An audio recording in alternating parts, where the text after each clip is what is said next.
I love Sonic the Hedgehog. Well, I did before seeing this. 2 months ago, Paramount released a trailer for their sci-fi horror Sonic the Hedgehog 2020, and it's been haunting me ever since. Wherever I go, wherever I sleep, wherever I smash, I can't escape it. I'm scared for life. It wasn't always like this. Let's start from the beginning. Sonic the Hedgehog is a franchise I occasionally mention. My introduction was from an Xbox 360 demo for Sonic Adventure.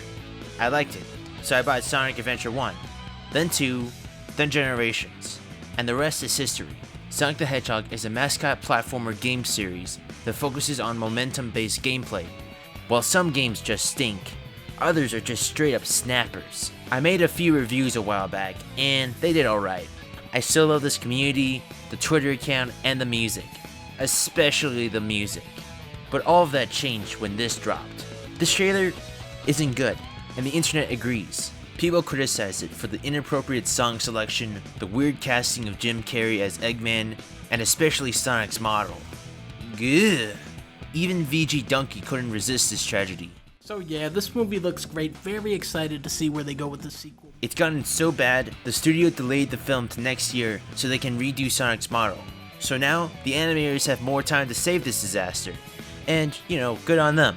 But until Sonic 20 comes out, there's another live action attempt that most people never seem to discuss. And that came out 6 years ago. In 2013, Blue Core Studios released Sonic the Hedgehog fan film, spec film. Catchy title, guys. This is a low-budget, independent fan film. It was created with the purpose of testing out how a live-action Sonic movie would play out. And, they definitely tried. To avoid confusion, I'll call this Sonic 13 and the official movie Sonic 20. Tradition.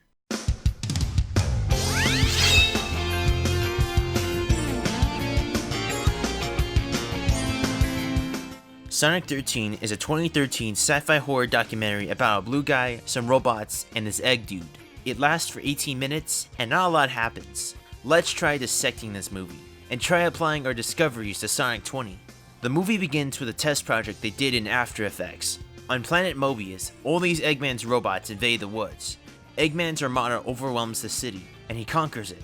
We get some boring, expository news reports. James Rolfe appears for a minute, Eggman shows up on screen and declares himself the planet's jury, judge, and executioner. Take a step back and imagine this. Oh, I forgot Sonic was even here. And we're only 5 minutes in. It sounds like I've been jumping all over the place, but trust me, this film is slow. Like, really slow. You're not missing much. We get a taste of Sonic's realistic back hair. He saves Doug Walker from this Omega reject. Way past cool, huh? The actual design isn't that bad. It does offer the right amount of detail with the fur and stuff, except for the mouth placement. There's a good reason the post-color games have his mouth to the side. It still leaks better than the model in Sonic 20. Anyway, we get more expository newscasts. Eggman then holds this guy hostage. The guy tells him he doesn't know where Sonic is. Eggman doesn't believe him and electrifies him. Prep our friend for roboticization. No! You goddamn monster! Did Sonic Team write this? We spot 4 gun soldiers messing around in PlayerUnknown's battlegrounds. They get spotted by Eggman's bug robots. Sonic saves them, of course. Sonic is so powerful, his shoes break the laws of friction. Sonic fights more robots, and okay, let's take a minute to discuss the sound design. The music and overall sound mixing is quite lacking. The sound effects feel way too quiet, and there's no energy in any of them. It sounds more barren than any desert zone in the franchise. Like, listen to when Sonic rides his motorbug. It's quite barren in the soundscape.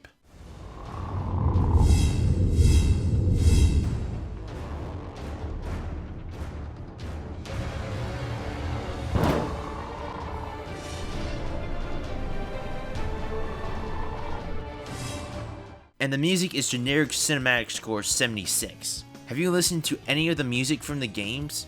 Like Sonic Adventure 2 or Generations? Those games alone pack so many blue bangers. There's nothing like that in Sonic 13. Suddenly, Sonic just jumps out of the movie. He literally jumps over the black bars for a second. He also rides a missile to Eggman's ship all Sonic X style. It blows up and Sonic lands completely fine. The soldiers from earlier argue if he's a good guy or not.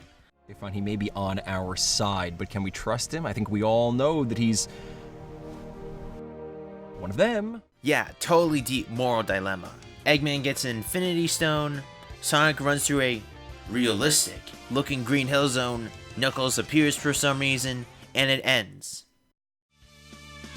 Sonic 13 is a, at least you tried, kind of experiment. Not much happens. Literally 2/3 of this movie is one of three things: newscast exposition, awkward Eggman scenes, or bumbling Fortnite players we don't care about.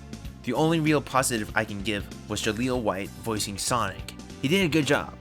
Also, in spite of my nitpicking, the special effects are really good for this tight budget. Sonic's character model was decent, but everything else is super lacking. This film is way too slow. Why couldn't it just be Sonic, the soldiers, and the Eggman Empire? In short films, every minute should engage the audience. Every second matters, but not to this film. The film isn't a complete dumpster fire, however. It's not bad enough to be so bad it's good, but it's also too bland to be anything entertaining. The writing is serviceable at best, nothing special. It takes itself insanely seriously. The deadly serious humans and the dumb robot designs just don't mesh well together. There's also a rebellion with actual soldier attire and realistic weapons, yet it clashes so hard with animal robots, blue dudes, and a shoehorned Green Hill Zone. Sweet lord, what did they do with Green Hill Zone? The film has themes of rebellion and hope, which don't go anywhere. Well, at least they tried. Now, let's apply our knowledge to Sonic 20. To tell you the truth, Sonic 20 is leaps and bounds ahead of Sonic 13. No, really. Firstly, the trailer isn't taking itself too seriously. It's a full-out action comedy. At least it's self-aware of its tone, unlike Sonic 13. Secondly, I actually like the casting. Jim Carrey will be entertaining as Eggman, and the guy who voices Sonic did a good job. Good on you, man who voices Sonic. But the Sonic model, yeah, Sonic 13 is still better in that regard. I mean, I'm ironically excited to see this train wreck. The script is still gonna suck, judging by the trailer, but at least I'll have a good time.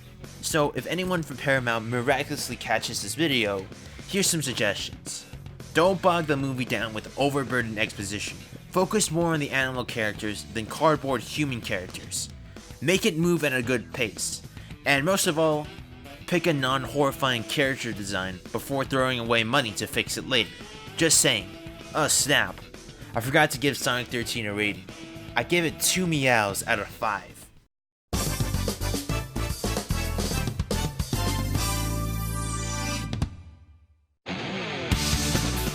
Thank you for watching. Be sure to like, subscribe, hit the bell, and yes, I will cover Sonic 20 when it comes out. And until next time, bye for now.